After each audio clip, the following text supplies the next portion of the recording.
Senator Wells. Thank you, Speaker, and welcome, Minister Wilkinson. In late August, German Chancellor Olaf Scholz came to Canada, in fact came to Newfoundland and Labrador, the province I represent, for an official visit.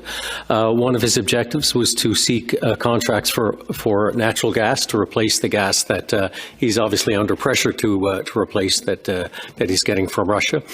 Chancellor Scholz noted that Canadian gas was his first choice, and I've heard from others in Europe that Canada is the first choice for natural gas and for oil, alternate energy.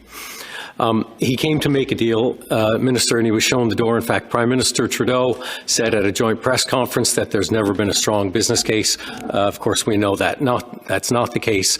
We've also now heard that Germany signed a multi-billion-dollar agreement with Qatar, a 15-year deal with Qatar on natural gas. Minister, there's an existing regulatory regime, there's a market supply, and there's a market. Germany is an ally and a ceded trade partner. When can Canadian industry get clarity from your government on these opportunities? Minister Wilkinson. Thank you for the question. So certainly, as I said before, we are very interested in supporting in any way that we can our friends in Europe at a time, obviously, of great stress. That was why we actually augmented the production and the supply through the United States of oil and gas by 300,000 barrels a day, and we are on track to achieve that. Certainly, there will be gas, liquid natural gas, flowing from Canada as early as 2024 through the Kitimat plant that's being built by LNG Canada. But on the East Coast, what the Germans have said very publicly, but very often to me, is they need something that actually could be up and running within 3 years. And if not, they're not interested. They feel that they will be in a position to have fully displaced Russian gas by that time, partly through the transition that they're trying to make on an accelerated basis to renewables and hydrogen, and partly through contracts that they may secure with others who have the ability. We have been working. There's really only one project that could meet that timeline. That is, you'd have to have an existing pipeline, and ideally you have some existing infrastructure. There is such a plant in New Brunswick. But it requires upgrades to the pipeline, some in Canada and some in the United States. It runs through Maine and New Hampshire. So we have been looking at that and working very actively with Premier Higgs on that. What I would say, though, is if you ask TransCanada, which is the pipeline operator, TC Energy, they're very concerned about the ability for the regulatory process in the United States to get approval. It's not in Canada that it concerns them. The issue around the business case, I think we may have found a way around that, but it costs a lot of money to ship gas from Alberta all the way to New Brunswick, but I think there may be a different funding mechanism where they actually don't pay exactly what they would pay from the Gulf of Mexico. We're still working on that, but we should understand the regulatory issue actually lies with the Americans, not with the Canadians. Senator Beam. Minister, thank you very much for being with us today. I'm over here.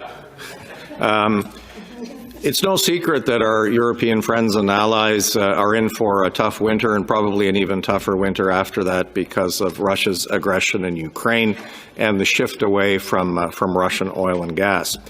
When German Chancellor Olaf Scholz was here in Canada a few months ago, a Canada-Germany hydrogen alliance was signed, looking at the development of hydrogen exports, particularly from Newfoundland. And I'm wondering whether you can comment on the feasibility, how the work is going with respect to the very fact that it is a very competitive field out there with large international competitors.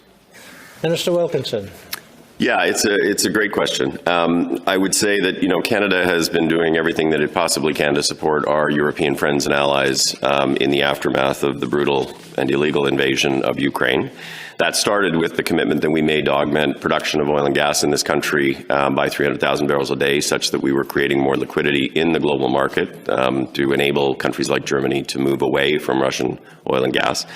But it certainly also involves the conversation around hydrogen. Chancellor Scholz and my counterpart, Vice Chancellor Habeck, were here for a very important and successful, I think, visit. As you say, part of that was the signing of the memorandum on hydrogen. It relates both to Newfoundland and Labrador, but also to Nova Scotia, which also has very, very significant aspirations in this area.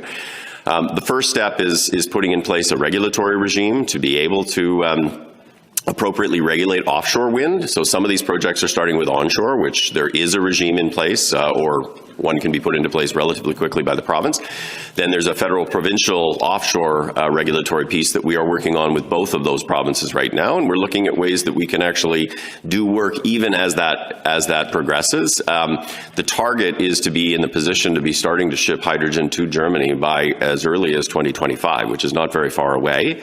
And certainly the government of Nova Scotia in particular has set very aggressive public targets as to what they would like to see with respect to hydrogen going forward. So it's an area that I am working very closely with both of those provinces and territories. I would also just more generally say hydrogen is an enormous opportunity also for Western Canada, but it's more likely hydrogen derived from natural gas with appropriate carbon capture is one of those things that Canada can actually do to help energy security around the world.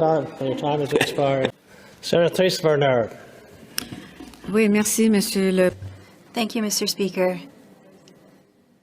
On the Canadian strategy for hydrogen, Mr. Minister, it gives an important space to green hydrogen, considering the resources that Canada has in hydroelectricity, most specifically in Quebec. And it is quite promising. The process is costly and takes a lot of electricity, and the offer is not unlimited.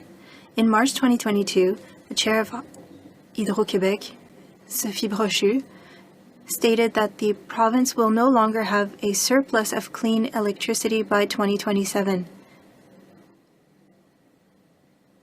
What do you think of this important issue? Do you believe that it might be good to review the federal strategy for it to take into account this important factor? Merci. Thank you. The question is very important, and it's not a very simple one. Often,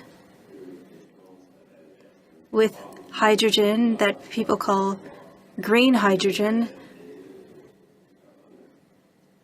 and I don't necessarily like that it's called that, but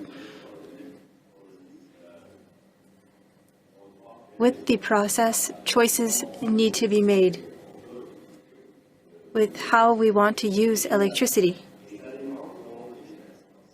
And it depends on the circumstances.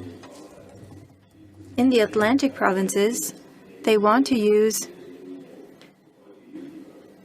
air, or wind energy rather, but in Quebec, they have a different perspective. For hydrogen, they would like to use it nationally, but there's not currently a lot of interest for exporting hydrogen.